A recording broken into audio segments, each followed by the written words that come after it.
or a face. Talked about the fact that you love to eat. I mean, this is. But I know, you know, I like the stuff I eat. I like the vegetables, the fruits, the beans, the stuff I eat now. I like. I like it. Do you call yourself a vegan now then? Well, I suppose I am if I don't eat dairy or meat or fish. You know. You're doing this for your health. Is Yes, that why you're doing it? Absolutely. Clinton's dietary guides, Dean Ornish, and this guy, Caldwell Esselstyn, at the Cleveland Clinic. Every month, the 77-year-old Esselstyn holds a day-long seminar, attracting doctors and heart patients from across the country, like Sharon Kintz, a retired private investigator from Canton, Ohio. Kintz had a heart attack 6 months earlier after a coronary artery became completely blocked. What Kintz did next may surprise you. She turned the surgeon down cold, said no to open heart surgery, and decided to take a chance using food as medicine. Like President Clinton, Kintz has given up the food she loves, like butter and cheese. She's betting her life on Dr. Esselstyn's diet. She had a heart attack. Oh, yeah, I know. You know Sharon. Oh, yeah.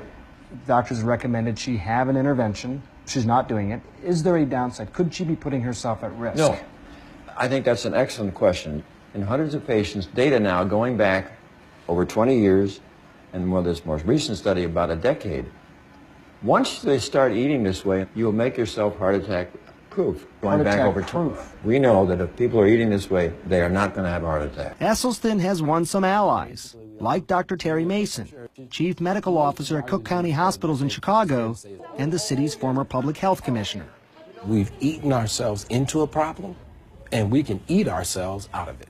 Esselstyn thinks heart disease is completely preventable, no matter what sort of family history you have, simply by eating right. During his research, he came upon a stunning fact. Some cultures around the world, like people living in Central Africa, Papua New Guinea Highlanders, and Tarahumara Indians in Mexico, have virtually no heart disease. None. So what can we learn from them?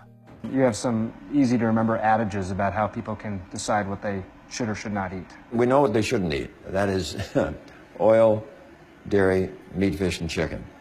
What do we want them to eat? We want them to eat all those whole grains for their cereal, bread, and pasta, beans, vegetables, yellow, red, green, and fruit. Now, what particular vegetables do we want them to have?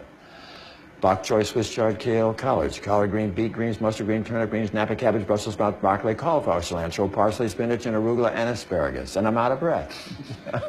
President Clinton's diet, no meat, no dairy, almost no oil, got me thinking how different what he's eating now as compared to what he used to eat, and what most of us still eat. Make a habit of high-fat, high-cholesterol meals like this, and you can physically see the beginnings of heart disease. I was curious about the science behind Dr. Esselstyn's claims, so I dug up some of these peer-reviewed journals. They're small, just a handful of patients, but the results are pretty impressive. In one study here, patients on the Esselstyn diet and cholesterol-lowering medication had no heart attacks, had no coronary events of any sort after 5 years.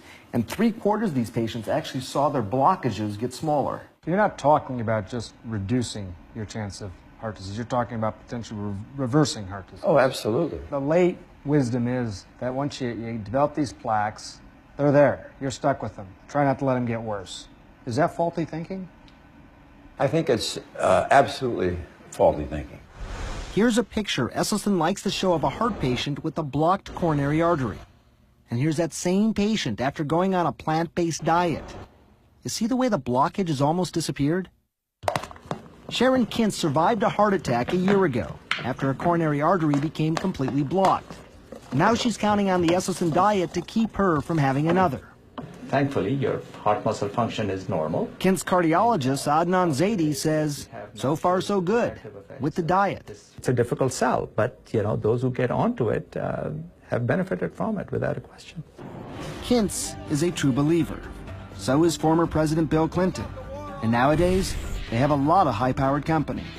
All of these CEOs and former CEOs are either vegetarians or vegans. Would you call yourself healthy now? Well, I think I'm healthier than I was.